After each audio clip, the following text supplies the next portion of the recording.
से रिलेटेड अपने डैड से हुई बहस को याद करते हुए कहा, मेरे पास्ट ने मुझ में सिर्फ जहर भर दिया है। मैं अब किसी से भी प्यार नहीं कर सकती आदर्श, इसलिए मुझे ये शादी किसी भी हाल में तोड़नी ही है। लेकिन दी, आदर्श ने बेबसी से कहा, आप खुद को एक मौका क्यों नहीं दे रही हैं? मैं श्लोक जीजू शब्द सुन काव्या के चेहरे पर तनाव देख आदर्श ने जल्दी से कहा, मेरा मतलब मैं श्लोक भाई से मिला हूं। वो मुझे काफी सुलझे हुए और सादा इंसान लगे। सुलझा हुआ तो वो भी था ना।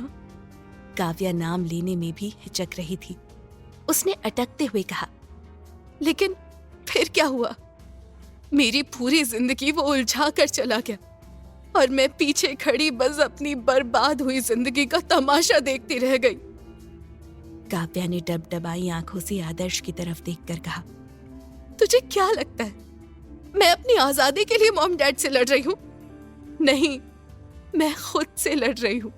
खुद के अंदर बसे उस मासूम 21 इंसान की लड़की से लड़ रही हूं, जिसे ये बेफिक्री का रास्ता पहले ही चुन लेना चाहिए था।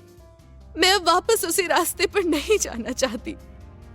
बोलते हुए काव्या ने लंबी सांस छोड़ी और भरी हुई कॉफी का मग वापस आदर्श के हाथ में थमाते हुए कहा, सॉरी, लेकिन आज मैं तुमसे देर तक बात नहीं करना चाहती।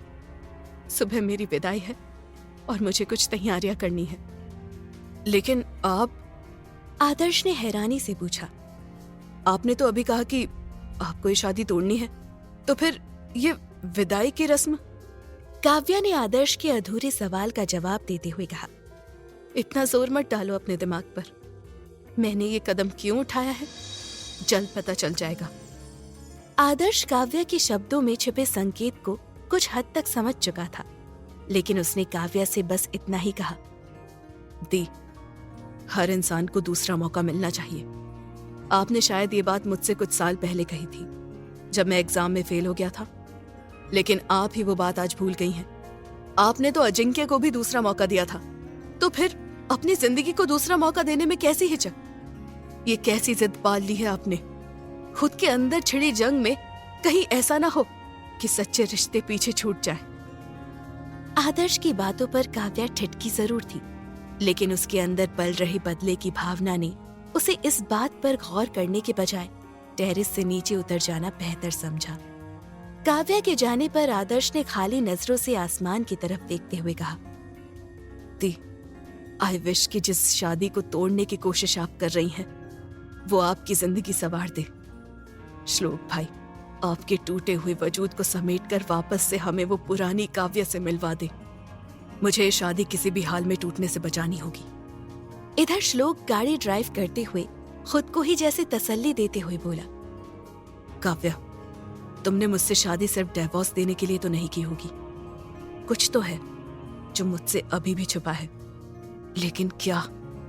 पिछले 1 घंटे से खाली सड़क पर वो बेमकसद गाड़ी दौड़ा रहा था। दिमाग में सवाल जवाब का सैलाब उमड़ा जा रहा था। काव्या का यूं मिलना, उसकी बदतमीजी, दूसरी शादी, इतने सालों से उसके सच्चे प्यार की तलाश, सब कुछ उसे इतना उलझा रहा था कि वो खुद भी इस बात की दलील नहीं दे पा रहा था कि वो सही है। जब सवालों ने उसके सोचने की क्षमता को रोक दिया, तो उसने थक हार कर समुद्र किनारे अपनी गाड़ी पार्क की और गाड़ी के बोनेट पर जाकर बैठ गया। समंदर में उठती हुई लहरें देख खुद के अंदर वो काफी हलचल महसूस कर रहा था। काव्या के एक एक शब्द उसके कानों में हथौड़े की तरह महसूस हुए थे। तुम जैसे लड़की को एक पल के लिए भी कैसे लगा कि काव्या राणावत तुम जैसे मिडिल क्लास लोगों से कोई रिश्ता रखेगी? तुम्हें मेरे डैड ने चाहे जितने भी पैसे दिए हैं मुझसे शादी करने के लिए, लेकिन मैं उनकी ये सौदे वाली शादी बिल्कुल भी नहीं मानूंगी। तुम मेरे पति नहीं हो। तुमने एक ऐसी लड़की से शादी की है जिसकी पहले ही एक शादी हो चुकी है, यानी कि ये मेरा पुनर्विवाह है। ओह गॉड! श्लोक अपना सिर थामते हुए लगभग चीखा, मैं पागल हो जाऊंगा। मेरे साथ ही ऐसा क्यों हुआ? मैंने तो कभी किसी का गलत नहीं सोचा। हाँ, बस मॉम डैड के फैसले पर उंगली उठाई, सिर्फ इसलिए क्योंकि मुझे सच्चे प्यार की तलाश थी। और अब श्लोक की आवाज मध्यम पड़ चुकी थी। उसे अपनी ही आवाज कहीं दूर से आती हुई सुनाई दी। कोई प्यार व्यार नहीं होता है, हर्षवर्धन मेहरा ने झल्ला कर कहा था। श्लोक, बी प्रैक्टिकल। तुम्हारी शादी हम सही लड़की से करेंगे। ये प्यार के चक्कर में पड़कर तुम अपनी लाइफ बर्बाद कर दोगे।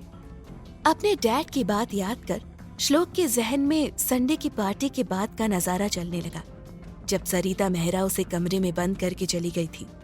उसके कुछ ही देर बाद उसे कुछ काम के लिए कमरे से बाहर जाना था। जब कोशिश करने पर भी दरवाजा नहीं खुला तो उसने रतन चाचा को कॉल कर दिया था। घर में पार्टी चल रही थी और वो किसी भी तरीके का तमाशा नहीं करना चाहता था।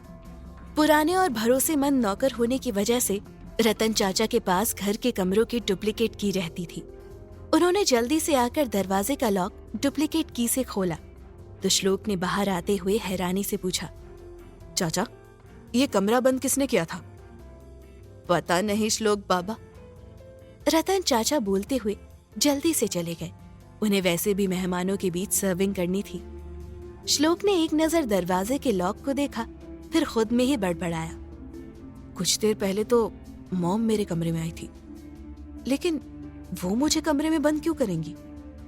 श्लोक सोच में पड़ा था कि तभी उसे सीढ़ियों से ऊपर आती हुई आवाज सुनाई पड़ी, शादी तो हमें इसी साल ही करनी है। ये आवाज जैसे ही श्लोक के कानों से टकराई वो चौंक उठा और मन ही मन कहा, किसकी शादी? कहीं डैड मेरे रिश्ते की बात? नहीं, ऐसा कैसे हो सकता है? मैंने तो उन्हें साफ मना कर दिया था। मुझे पूरी बात समझनी होगी।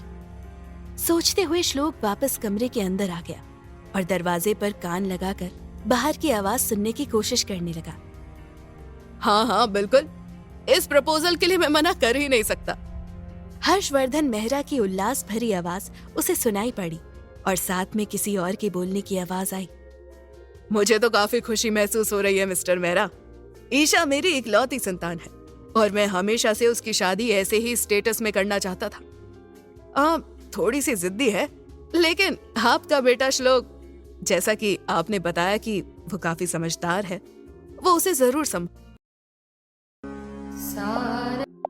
हाँ क्यों नहीं, हर्षवर्धन मेहरा ने कहा। श्लोक काफी स्मार्ट है और आपकी बेटी के साथ उसकी जोड़ी काफी जचेगी मिस्टर प्रफुल्ल।